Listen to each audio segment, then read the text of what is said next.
He is a leader of one of the many so-called buzzer teams, named for the social media buzz such groups aim to create, that have sprung up in Indonesia ahead of the presidential election next month in the world's third largest democracy. Our battleground is social media. The content we are making for the election is reaching at least 1 million people per week, said the owner of the Janda account, declining to be named because his work is legally in a gray area. Widodo enjoys a comfortable lead in most opinion polls over Prabowo, as the challenger is widely known. The two contested the previous election in 2014 as well, and Widodo won narrowly. Fake news was spread in that election as well, although social media was less far-reaching than it is now. Under Indonesia's broad internet defamation law, creating and spreading fake news is illegal, but holding social media accounts in false names is not, unless a real person is being impersonated. Social media companies, however, mostly bar holding accounts under false names. 3 buzzers directly involved in the current campaign described how they operate hundreds of personalized social media accounts each on behalf of the candidates. 1 denied propagating fake news, while 2 said they didn't care about the accuracy of the content. Both campaign teams deny using buzzers or spreading fake news. So there is no direct link at all to the candidate, he said. On the edge, the companies say they are working with the government and fighting back against false content. Facebook, which counts Indonesia as its third largest market globally with an estimated 130 million accounts, says it trains election management bodies how to flag fake news to the company, which is then evaluated by moderators and deleted if it breaks its community standards. For Indonesian Communications Minister Rudiantara, those efforts are not enough. He said the government had asked social media companies to work with authorities to create a standard operating procedure that would allow fake news and hoaxes to be flagged and resolved. They have yet to comply.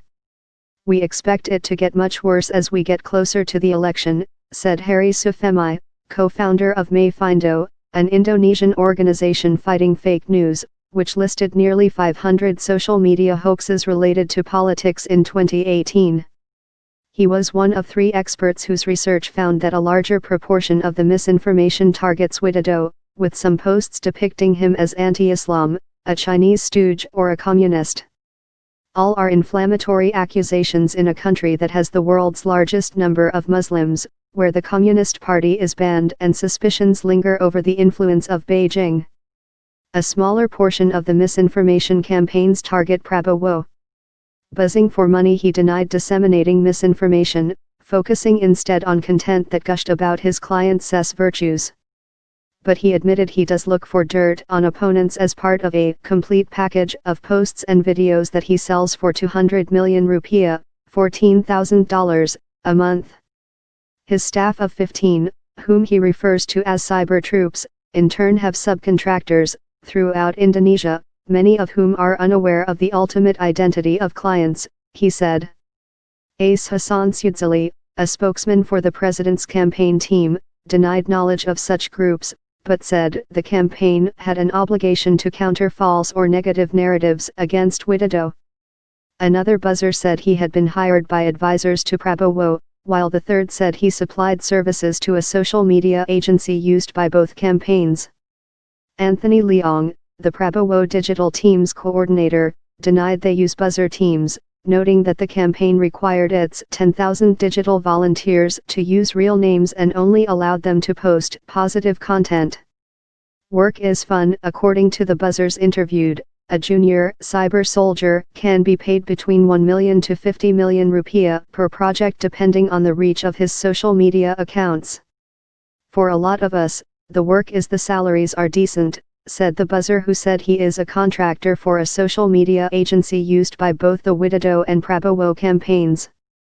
He said his role was to create trending topics during key election moments using hashtags and content provided by his agency in combination with his personal fake accounts, he said.